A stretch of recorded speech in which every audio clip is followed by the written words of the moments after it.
Hello. My name is Callista, and welcome back to Pillars of Eternity 2, Deadfire. In the last episode, we were here in the Valera house, and he just straight up agreed, yeah, I'll have peace talks with Azali. That is very interesting. Just very quickly. Adu, what brings you to the hall of the Valeras? Atello opens his palm. You mentioned something about a job. Let me take point on this one, Father. Martino pats Atello on the arm and turns to you with a more severe, businesslike expression. Some royal Deadfire crews have lately taken to pirate hunting. One such crew has been boasting of their victories near the Wild Mare, singing their Rauatai songs and making our clients anxious. Hunting Principe dogs is our business. With all these problems with the Bardattos, now is not the time for competition from the Brass Citadel. It would be better if they took their business elsewhere. When Atalo isn't looking, Martino draws his thumb across his throat. Okay. You could always start shooting the shit out of one another and leave good Deadfire folk be. Just a suggestion. I'll handle it. Nod, I'll talk to these sailors for you. Insight 3, I'll do it, but I want the Valian Trading Company to know that I was helpful. Don't you have stooges that handle this sort of thing? Consider it done, Cruel. You can do your own killing, coward. And I'll think about it.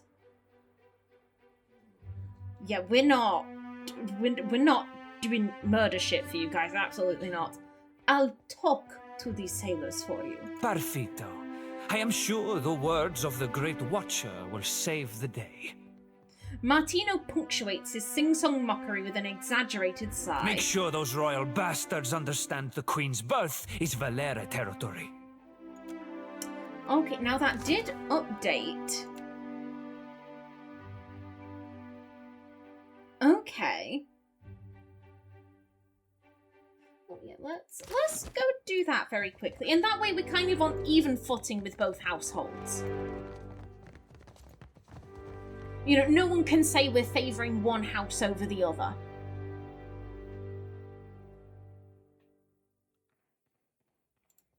Now then, you said the Wild Mare. That's just to the south here. That's really not too far away.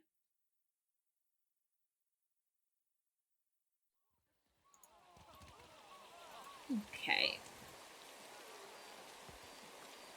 Let's head down here. That's the quickest.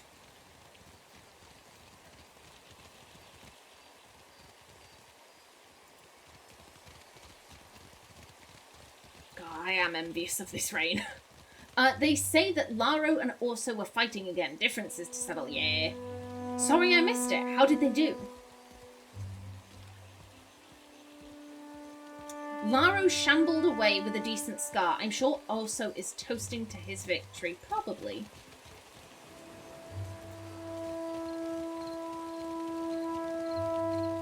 Now then, hello. Have you... Whose guts twist her around like a rusty corkscrew? Oh, the sailor who can't hold down Queeky Stew. Okay, well, there they are. There they are, singing. Shrimp. What a name. Hello. Defiance Bay, am I right? Hello. The sizable Elmauer smiles and claps you on the shoulder. Hard. Who are you again? Honest. Of course, how could I forget? Shady, say nothing. Well, I don't... He might not be saying, oh, I've met you. He might be saying, I recognize you. Who are you again? I was but a face in the crowd, but I remember the one who walked out of Hadron House alive. He claps you on the shoulder again, harder, and this time you recognize inebriation behind his enthusiasm. He's had more than a few. Perhaps we should go before this ends in rambling professions of love. He leans close to you, speaking low. We haven't imbibed anything we can't regurgitate later. The sailor shakes his gut at Aloth and laughs. Also something I'd like to avoid. So, what brings you here, friend? Aloth, if I didn't know any better, I'd say you were jealous. What are you doing? I'm gonna need you and your friends to clear out. Martino Valero wants you out of Queen's Berth. Honest farewell. What are you doing? Captain gave us extra coin to occupy ourselves while we're on leave. We've been draining Valian wine cellars and trying to remember the words of Rauatai anthems. Loudly, as often as not. He turns to his compatriots with unrestrained glee. Oh.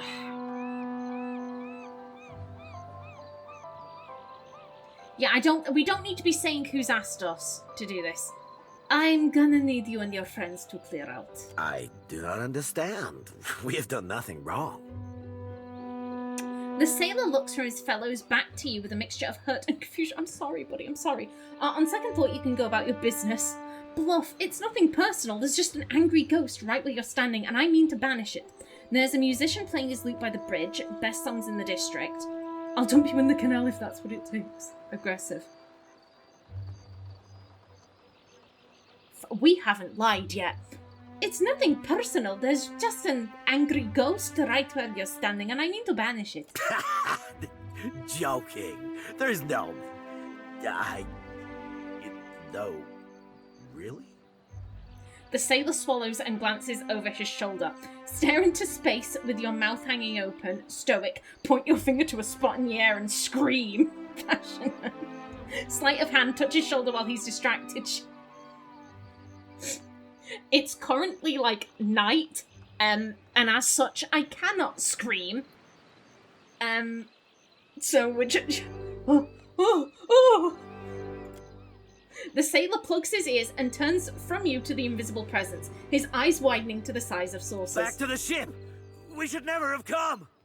The sailors flee, stumbling on their feet in haste. Maybe it's just your imagination, but you hear the rustling of cloth and what sounds like a slow exhaling breath move past your ear.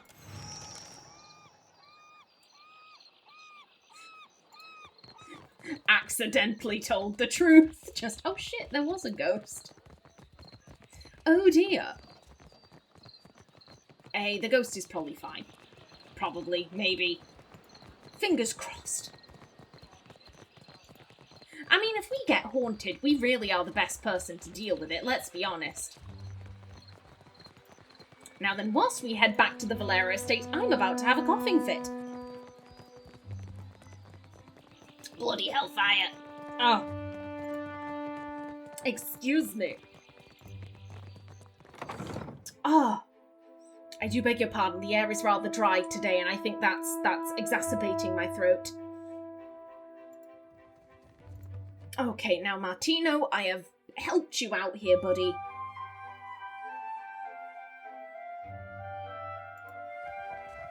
But can you imagine killing that nice Almaua man? No, absolutely not. He was lovely. I no longer hear the perverted anthems of Rauatai echoing across Queen's Berth. Martino nods with curious approval. The Royal Deadfire Company sailors are gone. Gone without a scratch. To each their own. He unceremoniously tosses you a sack of coins, his interest already elsewhere, 1,000 Stick with me and you'll be on the winning side when the dust settles. He favours you with a grin. Now what? You're not helping the Republics by pecking at allies. Rational. If you keep paying me, I'll keep delivering results. Clever. Infighting only strengthens the Royal Deadfire Company. Diplomatic, say nothing. Infighting only strengthens the Royal Deadfire Company. Merla, you and my father are too alike. Go on. I'm still waiting on word for the next job. You have a few days to decide where your loyalties lie. You have gained an item, Valera Sales. Thank you. Okie doke.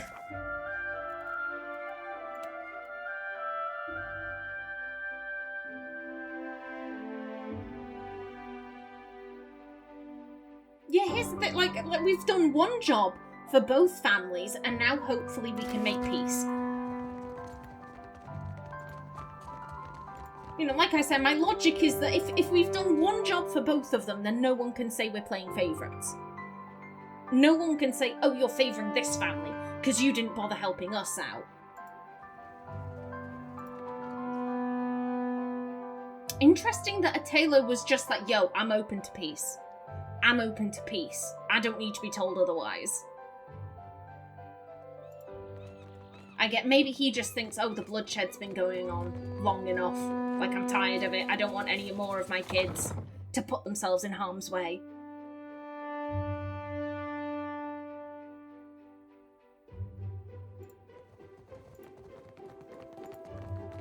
Now then, madam. Speak up. My business never sits still for long. Izali plants one hand on her hip and gestures for you to speak. About this feud with the Valera family. Vitello doesn't make my affairs any easier with his wayward ambitions. I spoke to Vitello. He's willing to meet, if you are. You're serious? If this is some Valera trick, I'm not walking into a trap without keeping an eye on you as well. Fair play, fair play. Let's head over to the Valera estate now. Very well. If nothing else, this promises to be entertaining. Okay. Alright then, let's see how we do. Let's see how we do. There goes Levin. Bardatto and Valera representatives stand arrayed around the dining table, wearing expressions of anxiety and resentment. The temperature of the room suggests no more amity than when the discussions began.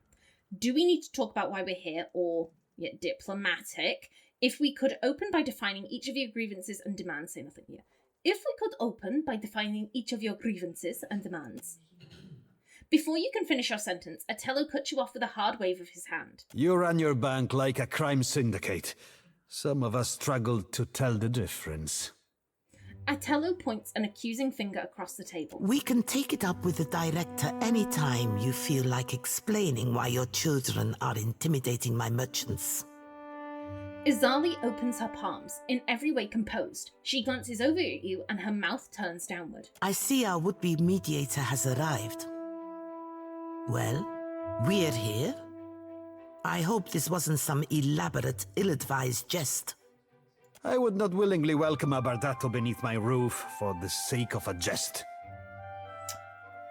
Okay, yeah, diplomacy, please. Let's not try to sabotage this from the outset. Unless one of you is going to pay me a fortune to kill the other, we might as well negotiate. Stop this at once. You're embarrassing yourselves. Honest, say nothing. Please, let's try not to sabotage this from the outset. As long as the Valera remembers his place, we shouldn't have any problems.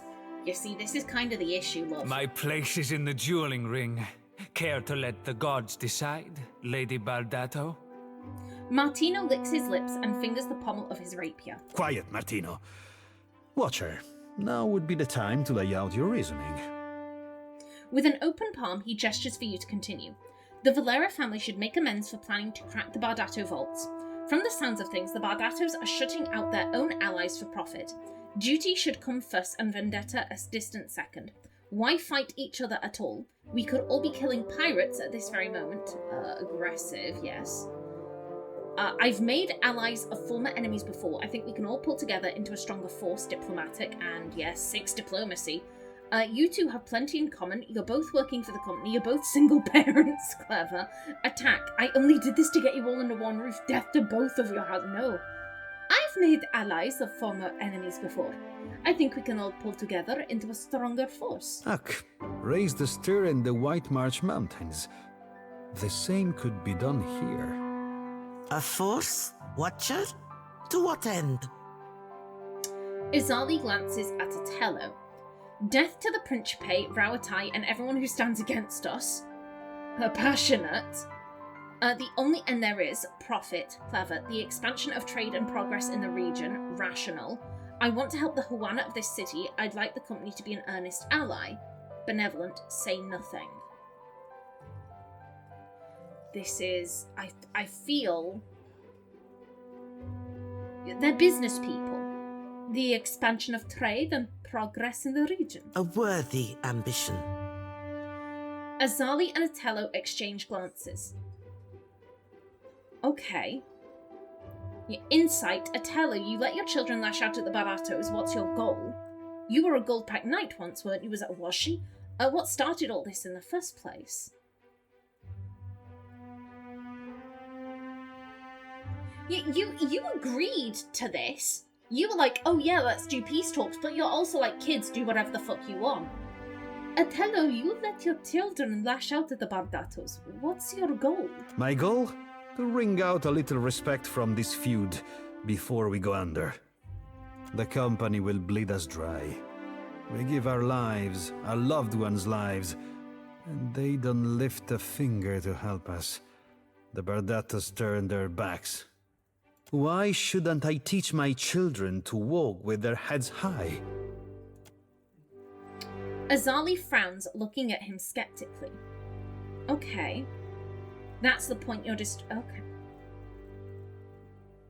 Azali, why shut the Valera family out of trade? One does not arm the competition. Besides, lesser people have made more of themselves without the aid of banks. Azali stops herself, seeming for the moment to doubt her own convictions. It's not like you've given them a reason to prove their trustworthiness, and the pirates, if you're both intent on being uncooperative, then we're done here. Feel free to kill it. No.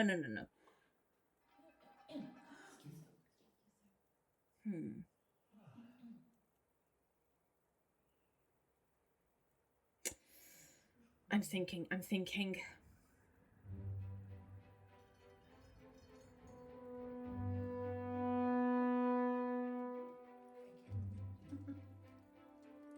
And wait a minute. Because my thought is they're pirate hunters. So, like, you chase them out, then what do we do about the pirates?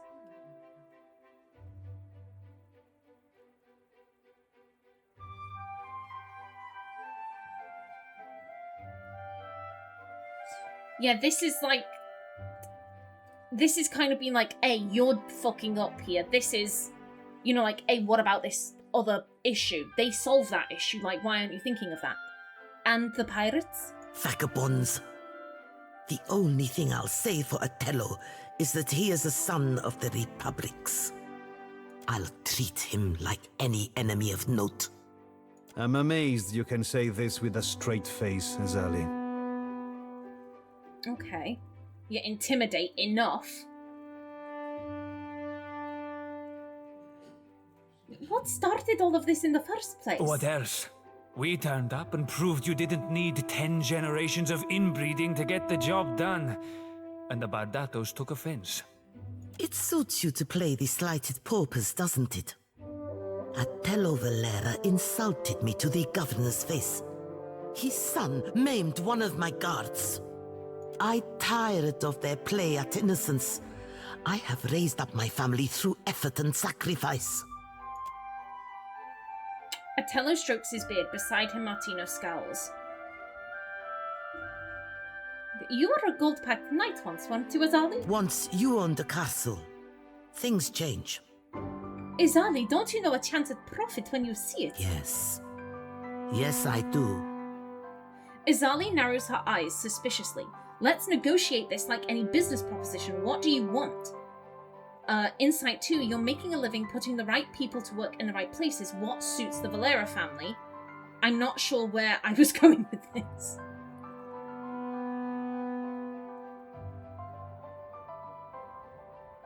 I worry that if we say, oh, what suits the Valera family, she's gonna be like, oh, death. Let's negotiate this like any business proposition. What do you want? If we're speaking in those terms, it would be enough to be permitted to do business in Neketaka. We need not cross paths. Atello speaks as if he expects the proposal to be rejected outright. Izaldi drums her fingers lightly against her scabbard. I want the Principe out of the trade lanes. What? Half of this month's shipments are missing. I'll give you coin and crew for 5 ships to earn back my investment. She opens her palms and awaits his response. 6 ships. With 6 I will drive the Principe from these waters like rats from a fire. Atello straightens his spine and nods with confidence. Even money says the Principe already be shaking in their timbers at the raw thought of your 6 fish-stinking ships. He snorts. You think yourself the first to underestimate us, little one? Atello chuckles to himself. 6 ships. I believe we just made a deal, Valera. Then it's settled? Atello sounds bewildered by his own words. So it seems. For the time being. Azali shrugs. Time will tell if this arrangement is a favorable one. My hosts, you'll excuse me if I return home. She inclines her head, favouring you with a bemused look on her way out. Major positive reputation gained with the Valian Trading Company.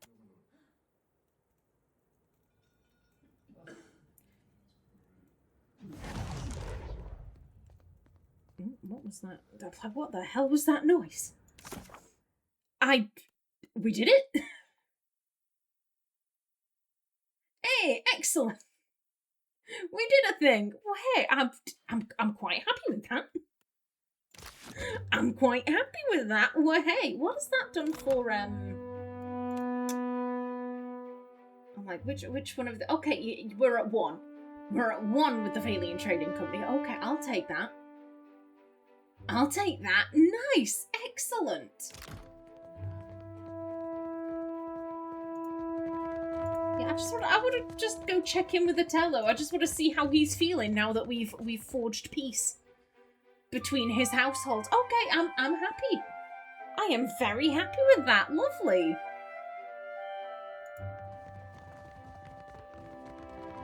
And also Martino. We might as well. Hello. With our new capital, the fleet can be fully restored by month's end. Atello strokes his chin and nods. Here. You may count yourself as one of the family. That grants you the right to display it. Thank you. He passes you a fine sword with the Valera crest etched on the hilt. We received Duskfall. Ooh. Farewell. Better that the Valeras ran our fleet against the rocks than suffer peace with our enemies. Martino crosses his arms and grimaces. You're welcome. You two families play nice. I better not get any trouble out of you, Martino. You two families play nice. If the Bardattos want our protection, they will have to deal with us on fairer terms. Some meager consolation there. He shrugs. What will you do now that the rivalry is over? If the Bardattos are serious about financing our repairs, then the Valeras will be back at sea in no time. From there, we do what we do best. Hunting Principe boats and waving at the crew as they sink. Cap, might you remind me why we be helping this barnacle cock swab slurper? His hands ball tight and his lips twist over his crooked teeth. Martino does not glance downward, but his smile widens noticeably. Farewell. Yeah, sorry about that, Seraphim. So I'm just trying to make some money here, buddy. I'm just trying to make some money and garner, a half-decent reputation. I'm sorry. I get the feeling I get the feeling that Seraphim probably won't be very happy with us by the end Never of this. saw myself breaking bread with a Bardatto. Hey, it happens. And it has happened. You'll just play nice. Just play nice, please. Hopefully Atello can keep Martino on a short leash. Hopefully the Bardattos are chill. I think I see potential problems from Laro, because he did get his face caught in that duel. He probably really wants revenge.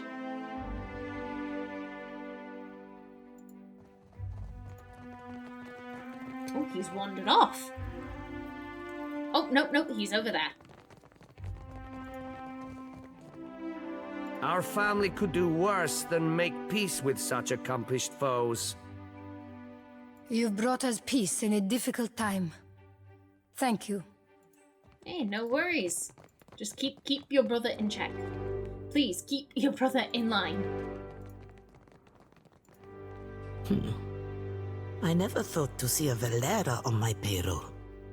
Izali sighs over her paperwork. I have not forgotten my debt to you. The Bardatto vault is crowded with enough heirlooms that we won't miss this one. Ooh, she passes you a handsomely crafted mace, grinning as she hefts it with ease. Thank you. Farewell. Okay, let's take a look at these weapons. The Bardatto family rose to prominence centuries ago, and they control a sizable percentage of all banking, shipping, and debt collection throughout the Valian republics. They are a lineage known not only for their great wealth, but also the opulent way they parade it. This gilded mace, for example, represents the lavish display the Bardattos make even of their weaponry. While ornamental in style, this is no simple bludgeon. It is a masterfully crafted and a capable instrument of battle.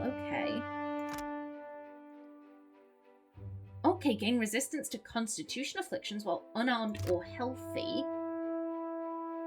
Ooh, 15 to 20 crush. Okay. And then the...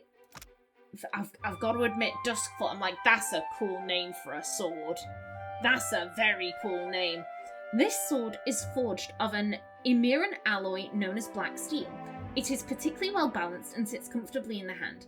Black steel is both lighter and more flexible than traditional steel, giving the blade exceptional spring. Ooh, okay. Okay, buddy. 17 to 25. 19 to 28. Penetration 8. I think it's all better. Yeah, plus 30% damage. Yeah, absolutely. Dude, take that. Take that.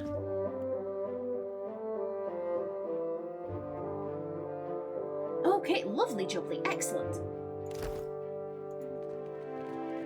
Okay, fabulous work, people. Alrighty then. Yeah, let's bring this episode to a close right here. In the next one, we will return to the Gullet and properly explore that area. Yes, I do intend on going area by area and slowly exploring. I said it at the start of the Let's Play. I like to take my time. I like to take my time and go slowly rather than just rushing. Okay, let me find the main quest. I have 3 minutes, so let's, excuse me, not you. Where would it be? Yes. Let's have a read. The Light of Dawn, a Red Seren morality play, Part 2, Compassion and Judgment. They walk back to the first location, leaving the starving man behind. They approach the injured man, who lifts his head and winces. Injured mom. Injured mom? An injured man? A balm? A salve? So, surely you know compassion. Surely you can spare anything, even your time, to help me. Male.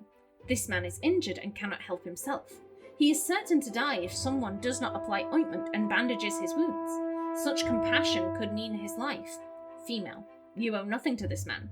Surely his injuries are the judgment of his god. He has been tried and found wanting. His punishment is none of your concern. Together, what will you do? The man weighs his options, then kneels down beside the injured man. He administers ointment on the man's wounds and wraps a bandage around them. Injured man. Bless you. May the compassion you show to those less fortunate be shown to you all your days. Male and female. Why did you dress the wounds of the injured? Man. I saw a man who was bent and broken. It is not for me to say he has no right to his health, only to help heal if I am able. I have the time to give, so I give. If I can help in a man's rebirth, it is my duty to do so. Male, to the female. He knows compassion, even disguised as an injured man. His spirit is willing. And the female replies, even those with a willing spirit can refuse those in need. Together, we will continue our journey. They walk to the centre of the stage where the beggar, starving man, and injured man now stand. Male. What say you three? What is the nature of this man's soul? Beggar. I am charity. I know the mind of one who gives freely. This man was willing to give me his last coin. His mind is righteous. His soul is pure. The starving man. I am generosity. I know the heart of one who withholds nothing from those in need. This man was willing to give me his last scrap of bread. His heart is giving. His soul is pure. Injured man. I am compassion. I know the spirit of one who will sacrifice for the greater good. This man was willing to stay with a stranger and care for him in his time of need. His spirit is merciful. His soul is pure. Male. What say you, Magran? Female. The trial is complete. The judgment has been made. The decision is final. This man has shown charity, generosity, and compassion to those in need. His soul will be reborn. What say you, Aethys? Male. The judgment is final. The decision has been made. He turns to the man. Be on your way. Your soul's transformation has begun. Welcome to the light of the new dawn. Okay. Nice. Interesting. It is good to see a little bit of theatre from this world. Okie doke.